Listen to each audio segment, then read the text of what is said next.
Di saat IHSG terpuruk seperti sekarang, sebenarnya kalau saya lihat itu ada satu sektor yang punya potensi sangat bagus, ya, di mana ini terkait dengan keinginan Presiden kita Pak Prabowo untuk kita bisa mengurangi konsumsi energi import, ya. Jadi kita bisa mandiri terhadap sumber energi, ya kan. Nah, sektor itu adalah sektor perkebunan kelapa sawit. Tapi implementasinya itu peraturannya masih apa namanya, belum menekan, ya, artinya belum betul-betul menekan ke seluruh perusahaan yang ada. Itu pertama. Kedua, masih ada yang namanya disparitas harga daripada energi itu sendiri. Nah, sebelum saya jelaskan lebih lanjut potensinya apa, ya, tapi kita punya potensi yang sangat besar, hanya saja tidak keseluruhan emiten perkebunan kelapa sawit. Jadi kita harus teliti memilah-milahnya. Dan masing-masing emiten itu di sektor kelapa sawit, perkebunan kelapa sawit itu punya keunggulan masing-masing kalau kita bisa jeli dalam melihatnya. Jadi misalnya contoh ketika harga CPO turun, itu harusnya kita khawatir apa enggak? Kita khawatir kepada yang mana nih? Kita tidak perlu khawatir kepada yang mana. Itu ada. Jadi masing-masing emiten perkebunan kelapa sawit ini punya karakter masing-masing. Kenapa? Karena sawit itu sendiri produk turunannya itu sangat banyak sekali, ya. Produk turunannya itu sangat banyak, bukan cuma menghasilkan minyak goreng, tidak, ya. Jadi kita mulai dengan berita yang mengkhawatirkan terlebih dahulu, ya. Jadi pada Januari 2025 import CPO, ya. Jadi India mengimport CPO itu turun ke level terendah dalam 14 tahun terakhir. Ya, kenapa? Karena mereka beralih ke minyak kedelai yang lebih murah. Seperti itu. Nah, cuma apakah dia akan berlama-lama dengan minyak kedelai? Ya kan? Import kita itu, import minyak sawit itu turun sampai 45% ya, India, ya. Jadi itu merupakan angka yang sangat banyak sekali, dan ini merupakan suatu angka yang terendah sejak 2011, ya. Jadi turun 45% terhadap bulan Desember. Jadi Januari 2025 versus Desember 2024. Jadi ibaratnya penurunannya drastis ya, 45%. Jadi dia mengimpor lebih banyak ke kedelai. Nah, pertanyaannya sekarang, apakah dia akan berlama-lama, ya kan, mengimpor kedelai dan bunga matahari? Yang mana kedelai dan bunga matahari ini, khususnya kedelai ya, itu banyak diproduksi di Amerika, ya kan. Dan kalau perang dagang ini semakin memanas, maka itu bisa sangat berbahaya kalau dia mengimpor kedelai,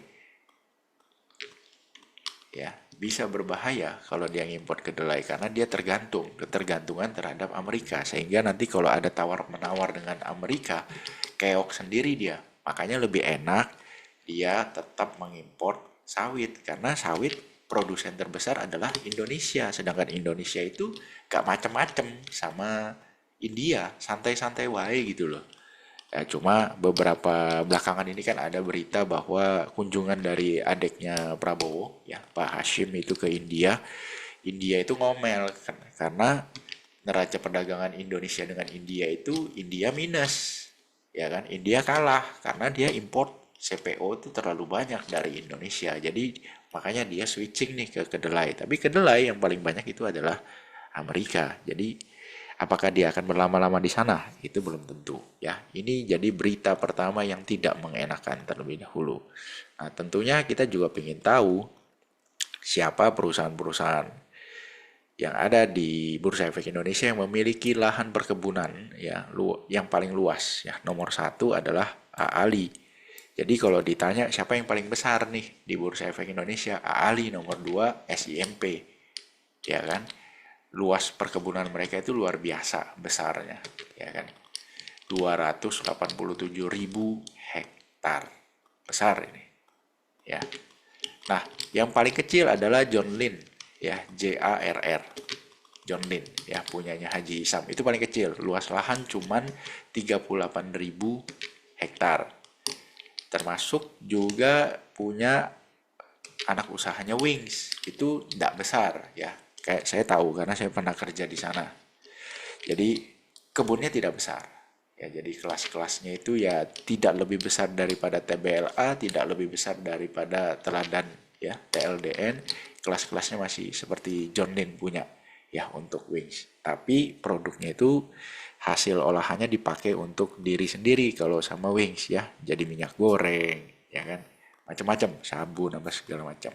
Nah, jadi Anda sudah tahu emiten mana yang memiliki kebun yang paling besar. Tapi apakah contoh ya, Aali merupakan perusahaan dengan luas lahan terbesar di Indonesia? Tidak, masih ada lagi dan mereka tidak IPO.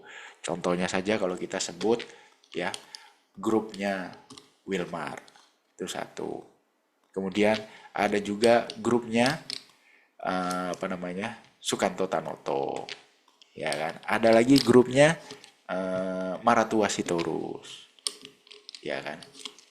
Jadi ada beberapa grup besar yang tidak listing, ya, tapi mereka punya perkebunan yang juga luas. Nah, kita masuk ke dari perusahaan-perusahaan ini, dari 12 perusahaan yang saya cek ini datanya, itu mereka masing-masing punya perbedaan dalam hal mana yang lebih besar untuk pasar ekspor, mana yang lebih besar untuk pasar domestik. Dari data ini Anda bisa melihat, ya, bahwa apa namanya, ini yang London Sumatera datanya agak salah, ya. Ini London Sumatera ini 65% sebenarnya domestik karena barangnya disikat sama SIMP, induk perusahaan daripada London Sumatera, ya. Nah, SIMP juga banyak domestik karena produknya disikat oleh ICBP, ya kan, untuk minyak gorengnya apa segala macam produk-produk turunannya. Nah, selain dari mereka, yang paling besar adalah untuk ekspor, ya, itu Sinarmas Group. Nah, yang berikutnya adalah DSNG, ya, itu ekspornya besar juga. Untuk Sinarmas kemarin saya sudah coba telaah, pembeli terbesarnya adalah grup mereka sendiri di Singapura. Jadi terindikasi, ya, adanya transfer pricing. Nah, untuk perusahaan-perusahaan yang ekspornya besar, data ini memberikan informasi yang sangat penting bagi kita. Penting apa? Dalam hal devisa hasil ekspor. Kan ada aturan baru nih, ya, berlaku di bulan Maret, ya, sebentar lagi nih, bahwa 100% hasil ekspor di lock 1 tahun, ya kan, di BI. Ya, 100% di lock selama 1 tahun di BI. Jadi Anda sudah bisa lihat perusahaan-perusahaan mana yang bakal terpukul apabila kebijakan ini mulai berlaku. Sudah tentu Sinarmas, ya kan, moncrot ya, karena 60% ekspor. DSNG juga, ya kan, lumayan besar. Nah, mana yang tidak ambil pusing dengan masalah-masalah devisa hasil ekspor? Jawabannya adalah Teladan, ya. Teladan Prima Agro, TLDN, 100% domestik, Pak. Ya, dia nggak pusing. Itu satu. Kemudian John Lin, nggak pusing. Mayoritas domestik. Kalaupun ada ekspor, kecil banget, ya. Mayoritas domestik. Kemudian SIMP. SIMP ini sebenarnya ya kebanyakan domestik karena disikat sama ICBP, induknya lagi, ya kan. Nah, jadi yang akan pusing adalah Sinarmas pusing, ya. DSNG pusing. Itu karena ekspornya besar. TAPG juga pusing nih, 58% ekspor. Ya, lumayan pusing lah. Seperti itu. Nah, jadi data ini Anda bisa tahu sudah mana perusahaan-perusahaan yang akan terdampak dengan DHE. Jadi hati-hati dengan yang ekspornya besar nih. Selain kita terpukul oleh penurunan harga internasional, terpukul juga oleh devisa hasil ekspor, di mana hasil penjualannya di lock 1 tahun 100% di BI, Motiar, ya kan, seperti itu. Tapi separah-parahnya mereka di industri sawit, Beda dengan industri batu bara. Karena sawit itu cashnya besar, Pak. Jadi meskipun devisa hasil ekspornya di lock selama 1 tahun, mereka tidak akan ambil pusing dengan yang namanya membiayai operasional. Karena Anda tahu bahwa sawit kalau sudah di atas 10 tahun, cost operasionalnya itu kecil. Ya, cost operasional kecil. Kemudian, ini perusahaan-perusahaan sawit ini kebanyakan adalah perusahaan yang cash cow. Artinya dia punya cash tuh banyak. Ambil contoh ya, Anda lihat di sini untuk DSNG contoh. DSNG ya, ibaratnya equity-nya besar nih, Pak. Ya, 9 triliun, separuh daripada total aset. Ya kan? Meskipun cash hanya 400 miliar. Contoh lagi Aali. Ini Aali seingat saya yang cashnya paling besar nih. Ya, Aali itu cash ada 4 triliun. Ya, jadi dia nggak terlalu pusing. Ya kan? Kemudian Smart ya Sinarmas. Itu cashnya masih kalah sama Aali. Nah, untuk Aali tadi contoh ya 55% ekspor. Dia paling nggak pusing meskipun ekspornya besar nih 55%. Karena dia punya cash gede. Jadi ya terdampak, hanya saja nggak pusing-pusing banget. Beda dengan tambang batu bara yang ibaratnya kebanyakan dari mereka pendapatan itu adalah dalam bentuk mata uang asing. Ya, itu mereka akan terpukul dengan DHE.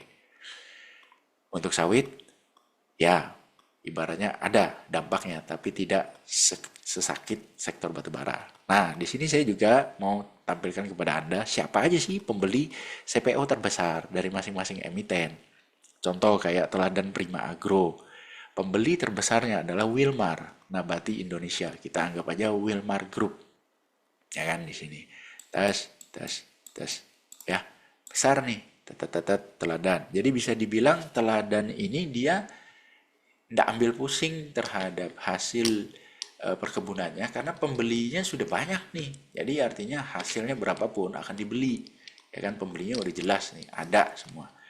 Nah, Anda bisa lihat di sini juga SIMP 50% itu dibeli oleh Sinarmas.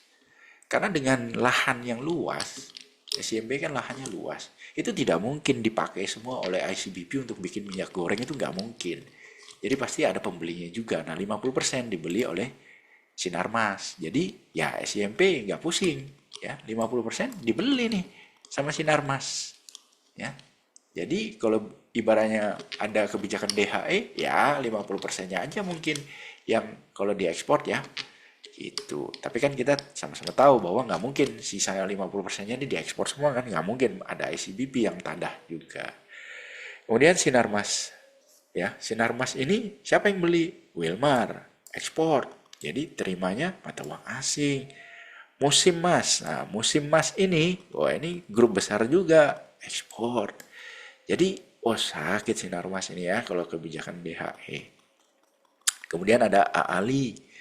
Aali ini Wilmar juga yang beli. Nah, kan sudah saya bilang tadi ya, ada grup besar yang tidak listing ya, yaitu Wilmar. Anda bisa lihat di sini udah berapa banyak yang dibeli sama Wilmar. Ini tadi punya Teladan Group dibeli nih sama Wilmar ya. Kemudian punyanya SIMP Sinarmas. Sinarmas dibeli sama Wilmar. Aali juga dibeli sama Wilmar. TAPG Triputra punya dibeli sama Wilmar. BWPT juga dibeli sama Wilmar. Edan kan? SSMS juga dibeli sama Wilmar. Luar biasa. Nah, LSIP yang beli siapa? SIMP. Seperti itu. Jadi LSIP ini paling aman terhadap yang namanya kebijakan devisa hasil ekspor 100% di lock 1 tahun. Karena dia, aduh saya mah kagak ada ekspor-eksportan. Barang saya dibeli mah sama orang lokalan gitu kan. Kemudian DSNG juga sama nih. Anda bisa lihat yang beli Wilmar domestik ya. Domestik di sini. Jadi Wilmar yang ada di Indonesia, bukan Wilmar yang ada di luar. Nah, beda dengan pembelinya punyanya Sinarmas. Pembelinya Sinarmas ini Wilmar Group yang ada di luar, negeri. Jadi dia terima mata uang asing. Kalau Wilmar Nabati Indonesia itu Wilmar yang ada di Indonesia. Jadi terimanya rupiah ini Pak. Santai wae. Jadi DSNG dan LSIP ini adalah dua emiten yang kalau kebijakan DHE berlaku santai-santai wae. Nah, Itu terlihat dari chart ya, LSIP. Sesepi-sepinya sektor sawit ya, Anda bisa lihat rata-rata value transaksi per harinya itu 6 miliar rupiah yang ini ya, 6 miliar rupiah. Kemudian DSNG rata-rata transaksinya 17 miliar. Besar nggak angka ini? Kalau dibandingkan emiten kayak Adaro ya nggak besar. Tapi kalau kita bandingkan dengan satu sektor yang sama, berarti ibaratnya the biggest market cap ada di Sinarmas sama Aali ya. Kita lihat nih Aali.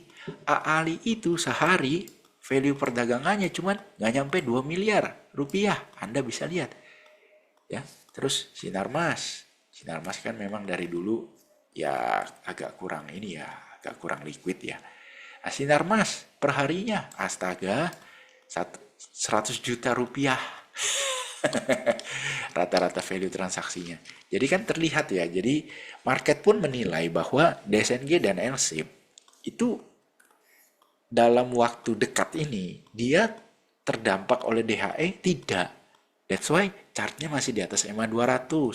LSIP juga masih di atas EMA 200. Beda dengan Sinarmas dan Sinarmas di bawah MA 200.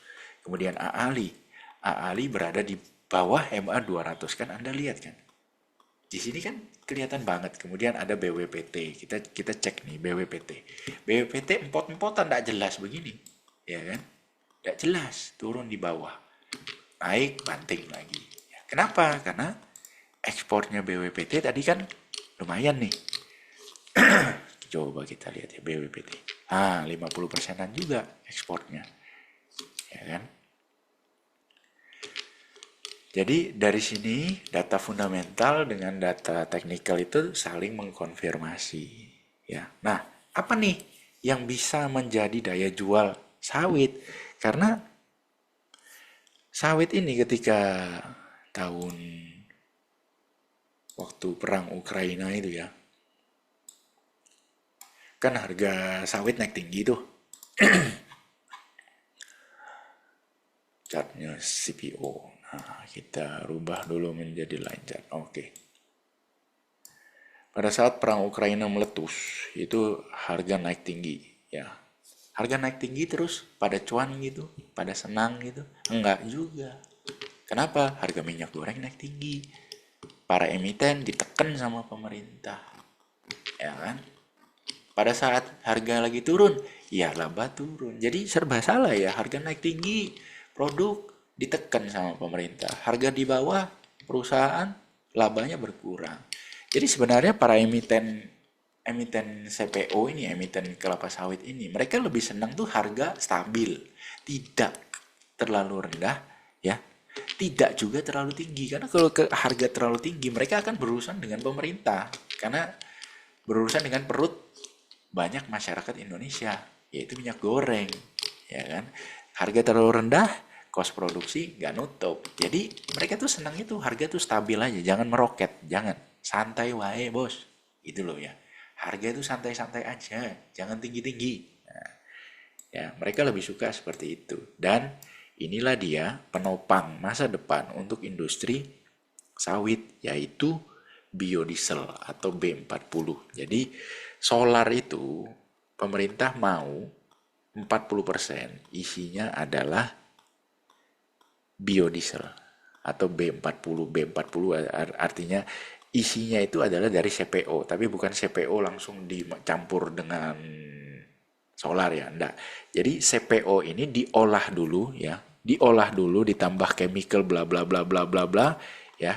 Ketika dia bereaksi barulah dia akan berubah menjadi namanya sebutannya FAME ya. Ini FAME.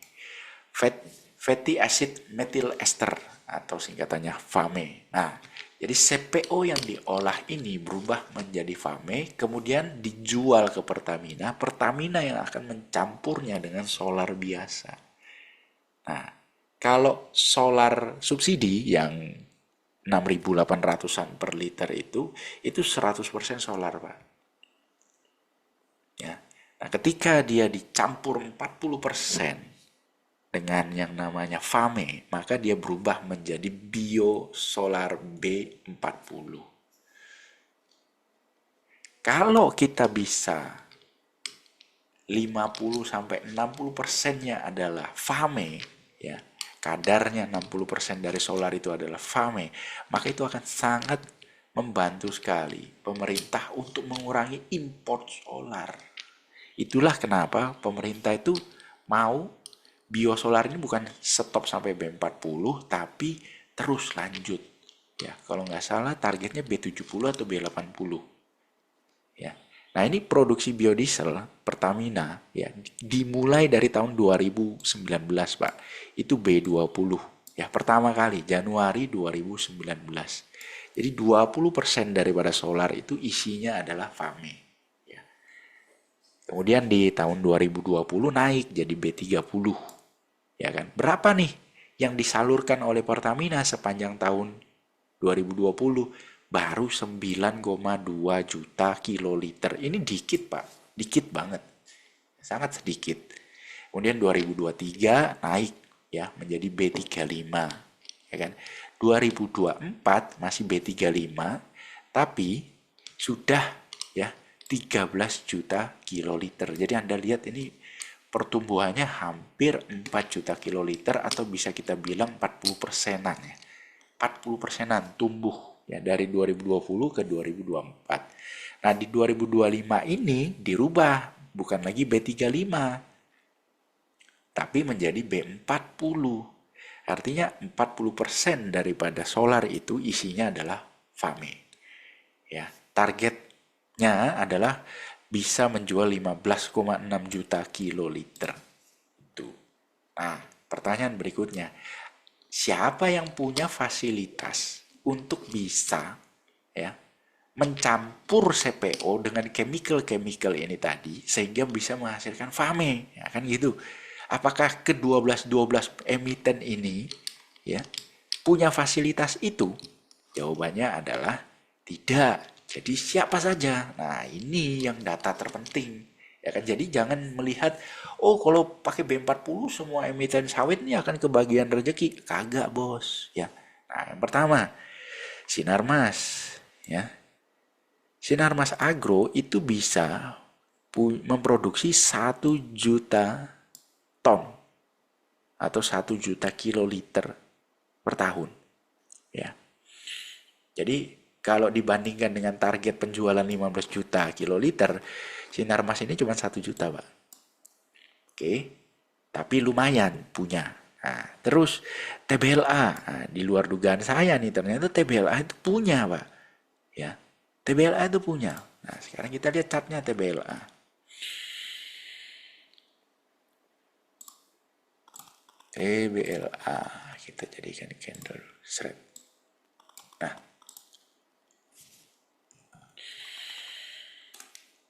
oke, nah ini TBLA ya. Di luar dugaan saya, ya, dia punya pengolahan FAME. Ya, berapa kapasitasnya? Di tahun 2021 baru 600.000 kiloliter. 2022 naik, ya. 2023 dia bisa produksi 800.000 kiloliter. Jadi naik terus. Bagus kan artinya. Saya belum dapat data yang 2024 berapa. Cuma sampai dengan 2023 berbanding 2021 itu peningkatannya udah lumayan tuh 30%-an. Kemudian di sini ada John Lin ya. Jaya Agrawati, JARR. Loh, ini salah ini, PT Jaya Agrawati ini salah. Ini John Lin punya ya, JARR. Ini salah ini ketikannya. Jar itu ternyata kecil-kecil begitu ya. Jar kecil-kecil gitu. Dia punya pabrik biodiesel ya, kapasitas 1.500 ton per hari atau setara 450.000 ton per tahun. Perusahaan kecil begitu loh. Punya. Ya kan? Nah, di tahun 2022 dia udah bisa produksi 300 ribuan. Tahun 2023 turun dikit, cuman 274 ribuan. 2024 saya belum dapat datanya. Ya, tapi di tahun 2024 itu ada milestone di mana Jar ini merupakan perusahaan pertama di Indonesia yang memakai atau mengimplementasikan B50. untuk operasionalnya dia sendiri. Jadi artinya 50% solarnya isinya adalah Vame. Perusahaan pertama, Pak. Karena pemerintah di tahun 2024 itu kan masih B35. Dia udah B50. Luar biasa kan? Nah, ini JAR. Kemudian Wilmar Group. Nah, ini dia tidak IPO di Bursa Efek. Jadi kita ya tidak akan dapat benefit dari Wilmar. Tapi Wilmar ini edannya ya. Wilmar Group itu dibagi-bagi, ada Wilmar Bioenergi Indonesia, ada Wilmar Nabati, ya kan? Intinya total kapasitas produksi biodiesel ya, Vame. Si Wilmar Group ini 4 juta kiloliter per tahun. Jadi Anda bisa bayangkan kalau targetnya pemerintah menjual 15, sedangkan 4 jutanya datang dari Wilmar Group. Anda bisa bayangkan betapa pentingnya Wilmar Group bagi pemerintah. Ya kan? Martua Sitorus nih. Kemudian TLDN. Nah, TLDN ini TLDN-nya sendiri ya. Dia nggak punya yang namanya fasilitas untuk mixing CPO menjadi Vame, itu nggak punya TLDN-nya. Tapi induk daripada TLDN atau Musim Mas Group itu punya. Nah, jadi benefitnya dari TLDN apa? Nggak ada, kita nggak dapat benefit biodieselnya dari TLDN-nya. Perusahaan di atasnya TLDN yang punya, ya, dimana itu kapasitasnya mencapai 1,3 juta kiloliter per tahun. That's why yang nggak heran ya, kalau nggak salah ada salah satu keluarganya Teladan Group ini masuk ke dalam jajaran kabinet ya. Yang cewek itu siapa namanya, saya lupa. Kalau kalian tahu, tolong jawab di komen ya.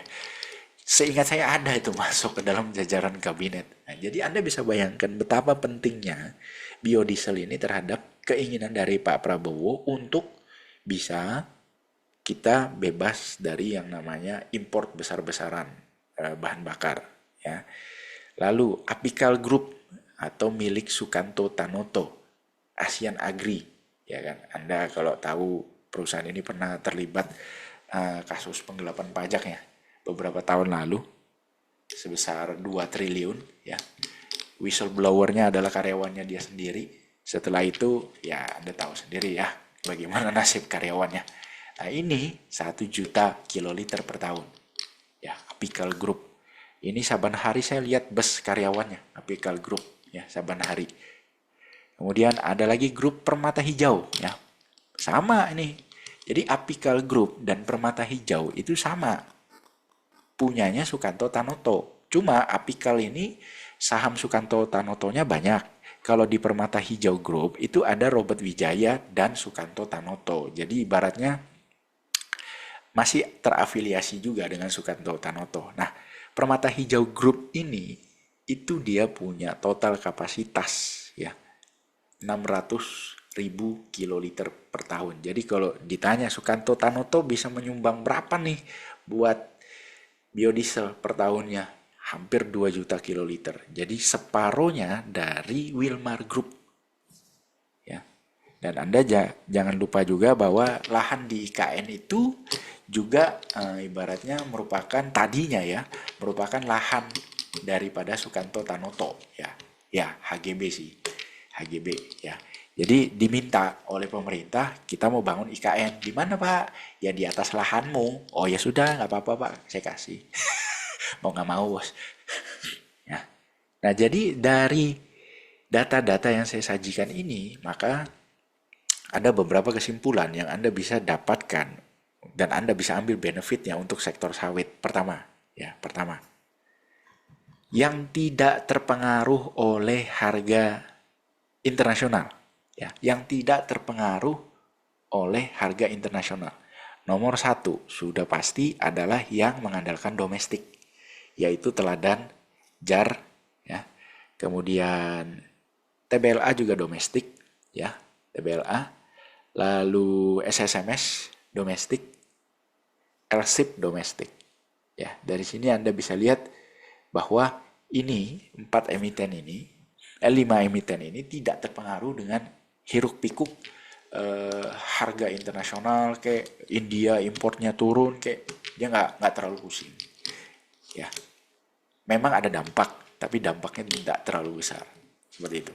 Kemudian yang sudah pasti tidak akan berdampak kepada 5 emiten ini adalah kebijakan DHE, devisa hasil ekspor. Mereka hampir tidak merasakan apapun. Ya, santai wae. Terutama untuk teladan dan jar. Itu cuma tola-tole aja. Ada apa sih sama DHE? Saya nggak ada urusan sama DHE, wong saya domestik semua, saya cinta rupiah kok, gitu ya.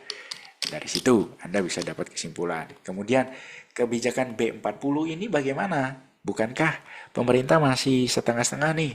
Yang pakai B40 itu kan nggak semua sektor industri, Pak. Jadi ibaratnya hanya industri-industri yang tadinya harus menggunakan solar industri, maka mereka wajib menggunakan biosolar B40. Tapi itu pun belum wajib, Pak, karena kan masih ada yang namanya kebijakan dari pemerintah itu dikasih ini dulu lah, dikasih waktu untuk mereka bisa merubah. Karena kan mesin pakai B40 dengan solar yang bukan B40 itu beda, Pak. Ya, beda banget. Yang mereka harus beli mesin baru. Nah, sedangkan kendalanya adalah harga B40 itu. Nah, di sini ya, Anda bisa lihat. Harga B40 itu per liternya 22.600-an. Per liter. 22.600-an. Sedangkan harga solar subsidi, nah, yang ibaratnya sering dicolong ya. Ya, kita sama-sama tahu lah kalau di daerah-daerah yang ada industrinya besar itu, ya, solar subsidi ya, bakal langka, ya kan? Kenapa? Ya, dicolong, Pak. Ya, dicolong itu. Kenapa? Ya, karena Anda lihat sendiri selisih harganya nih. Solar subsidi itu cuma 6.800. Ya, 6.800. Sedangkan solar industri Anda bisa lihat di sini. Untuk B40 22.600. Terus kalau untuk kapal nih ya, rincian harga minyak bakar marine fuel ya untuk perkapalan berapa nih harga industrinya? 18.350. Anda lihat selisihnya jauh banget. Ini udah seperti tabung LPG 3 kilo dengan bright gas. Ya, di mana LPG 3 kilo itu per kilonya harga gasnya cuma 6 ribuan. Kan dijual 18.000 tuh, berarti per kilonya 6 ribuan. Sedangkan bright gas itu hampir 20.000 per kilonya. Jadi selisih harganya itu jauh banget. Kan mirip sama solar subsidi dengan biosolar. 6.800 versus 22.600. Jadi selama kebijakan ini belum bisa menekan untuk semua industri wajib pakai biosolar B40, itu pertama. Dan pemerintah mengurangi jatah subsidi untuk solar subsidi yang 6.800, maka sepertinya akan sulit bagi perusahaan-perusahaan untuk shifting ke B40. Karena ya dia masih bisa dapetin barang colongan, Pak. Nah gitu kan. Barang Spanyol, Pak, separuh nyolong. Kan di mixing tuh sama dia orang. Jadi masih agak susah. Jadi kuncinya sebenarnya jatah subsidi untuk solar ini kuotanya dikurangin. Jadi semakin sulit dapat barangnya yang solar subsidi 6.800, maka mau tidak mau daripada hilang waktu, ya kan, orang akan beralih ke sini, Pak. Dua macam ini, ada Pertamina Dex dan Dexlight. Ya. Ini solar, ya. Tapi orang males, ya ngapain? Harga 14 ribuan, oh. Yang subsidi kan 6.800. Ya kan? Saya beli di luaran, ya, eceran nih misalnya. Yang solar subsidi di 6.800, itu masih dapat harga 10.000, 10.500. Dapat masih. Ngapain saya pakai Dex atau Dexlight? Ya kan? Yang Pertamina Dex ini tidak ada biosolarnya. Kalau yang Dexlight ada biosolarnya, tapi cuma sekitar 20%. Ya. Jadi selisih harga yang begitu jauh itu membuat Anda bisa lihat sendiri deh, Dexlight sama Pertamina Dex yang ngisi Banyak mana sama yang ngisi solar subsidi? Ya jelas yang ngisi solar subsidi 6.800 Pak. Orang masih rela ngantri berjam-jam. Di Kalimantan Timur itu ngantri solar subsidi ini bisa 6 jam sampai 8 jam ngantrinya, ya. Ngantrinya di SPBU, ya kan. Itu wasting time banget. Tapi worth it karena harganya selisihnya jauh, ya. Masa kalau ngisi Dexlight 15.000, kalau ngisi yang ini 6.800, 100% lebih kalau dari 6.800. Itu yang bikin susah Dex Lite mau jalan ataupun Pertamina Dex mau jalan, apalagi yang B40. Ya. Jadi kuncinya adalah mengurangi kuota solar subsidi yang 6.800. Baru Dex bisa jalan, Dex Lite bisa jalan. Terus mewajibkan seluruh industri besar, baik shipping, pertambangan, ya kan, itu menggunakan B40. Kan sudah dikasih waktu nih sekitar 1,5 tahun. Kita lihat nih ke depannya gimana. Pemerintah beneran nggak pingin kita merdeka dalam hal bahan bakar atau energi. Kalau pingin mengurangi beban anggaran, jawabannya ya itu.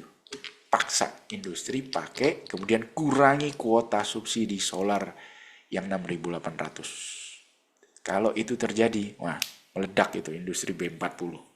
Ya. Dan biosolar ini yang tadinya 20% mungkin bisa ditingkatkan menjadi 30%. Yang ini Pak, sorry, Dexlight yang isinya 20% biosolar mungkin bisa ditingkatkan menjadi 30 atau 35% harus berisi FAME. Ya kan? Kalau itu yang terjadi, maka emiten-emiten yang sudah punya pabrik pengolahan FAME itu yang akan mendapatkan cuan, ya. TBLA, JAR, ya. Terus sama Sinarmas, ya. Jadi cuma empat emiten aja ini yang punya, Sinarmas, TBLA, JAR, sama 3 malah ya. Sinarmas, TBLA, JAR. Jadi ibaratnya kalau ceritanya, narasinya untuk sawit ini mengarah ke biosolar, maka Anda harus ingat 3 emiten ini, ya, Sinarmas, TBLA, JAR. Tapi kalau narasinya adalah devisa hasil ekspor, maka Anda harus ingat yang perusahaan-perusahaan yang lebih banyak ke domestik. Dalam hal ini ada juga nama TBLA, ada juga namanya JAR. Jadi luar biasa ya. Kalau mau bicara biosolar, ada TBLA, ada JAR. Kalau mau bicara DHE, ada TBLA, ada JAR yang diuntungkan, ya kan? Karena mereka dominan domestik. Kemudian ada Teladan Group juga. Jadi bisa dibilang yang paket komplit nih sebenarnya ada di TBLA dan JAR. Ya kan? Sekali lagi, ini bukan stock pick, ya, bukan rekomendasi. Anda harus cek laporan keuangannya, siapa tahu ada yang saya terlewatkan seperti itu. Tapi ini merupakan industri yang sangat menjanjikan sekali ke depannya karena arah kebijakannya itu menguntungkan sektor ini, ya kan. Jadi CPO itu bukan cuma sekedar jadi minyak goreng aja, tapi bisa juga jadi bahan campuran untuk bahan bakar solar. Itu jauh lebih besar lagi dampak value ekonominya bagi penghasil CPO ini. Sampai jumpa di video berikutnya.